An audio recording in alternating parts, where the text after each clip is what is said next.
Hello friends, welcome to Tutorials Point. In this video series we will learn about Eclipse IDE. Eclipse is an integrated development environment which is used for multi-language applications. Through that you can easily develop applications in different languages like Java, C++, C, Python and other languages.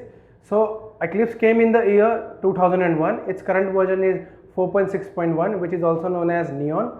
So in this video we will see some of its features. So let's see it. The first feature is it is freely available, that is open source. Just go to its websites and download it from eclipse.org. The next one is integrated development environment. It is an integrated development environment which consists of a source code editor, a set of platform tools, and it also consists of a debugger.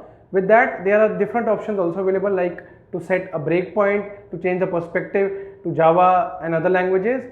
The next point is widely used Java IDE. It is the most widely used Java IDE right now. We also have NetBeans, but Eclipse IDE is generally used for creating Java applications.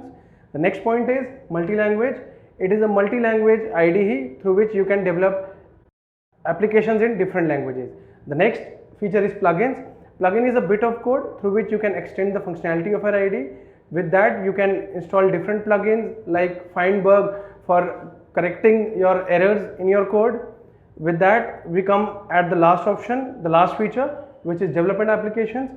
Eclipse consists of different development applications, like for Python, it is having PyDev. For C++ and C, it is having CDT, through which you can easily extend your IDE functionality.